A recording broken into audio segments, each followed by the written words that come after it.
Inspector Ashok, ನಮ್ಮ ವ್ಯವಹಾರದಲ್ಲಿ ಯಾರೇ ತಲೆ ಹಾಕಿದ್ರು ಕೊನೆಗೆ ಅವರಿಗೆ ಸಾವೇ ಗತಿ. ನನಗೆ ಹೀಗಾಗುತ್ತೆ ಅಂತ ಮೊದಲೇ ಗೊತ್ತಿತ್ತು. ಅದಕ್ಕೆ ಸೂಟ್ ಕೇಸ್ನ ಬದಲಾಯಿಸಿಟ್ಟಿದ್ದೆ. ನಿಜವಾದ ಡೈಮಂಡ್ ಈ ಸೂಟ್ ಕೇಸ್ನಲ್ಲಿದೆ. ಇನ್ನು ಸ್ವಲ್ಪ ಹೊತ್ತಿನಲ್ಲೇ ನಾವ್ ಈ ದೇಶ ಬಿಟ್ಟು ಹೋಗ್ತೀವಿ. ನಿನ್ನ ಮಾತ್ರ ಜೀವಂತವಾಗಿ ಉಳಿಸೋದಿಲ್ಲ, ಮೇಲಕ್ಕೆ ಕಳಿಸ್ತೀವಿ. ಈ ಟೈಮ್ ಬಾಂಬ್ ಇನ್ನು 10 ನಿಮಿಷದಲ್ಲಿ ಸ್ಫೋಟ ಆಗುತ್ತೆ.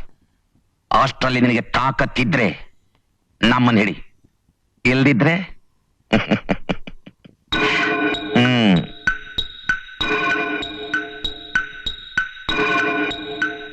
Good bye.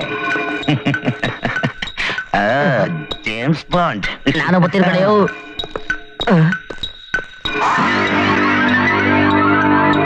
ಶಿವ,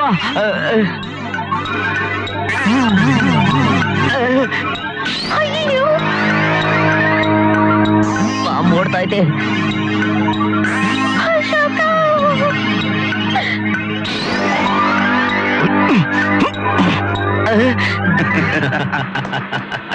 ಆಕ್ರೋಶ್, ಇನ್ಮೇಲೆ ನಾವು ನೆಮ್ಮದಿಯಿಂದ ಇರ್ಬೋದು. 10 ಕೋಟಿ ರೂಪಾಯಿ ನಮ್ಮ ಹತ್ರ ಇದೆ.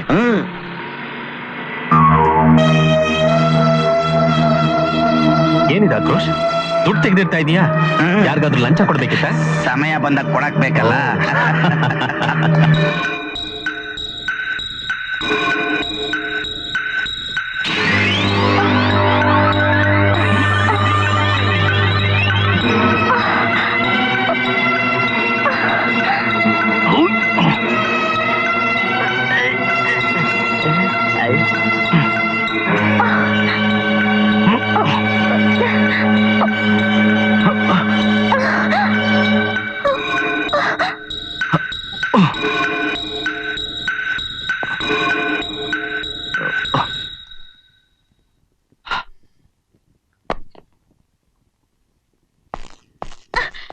ಅಶೋಕ್,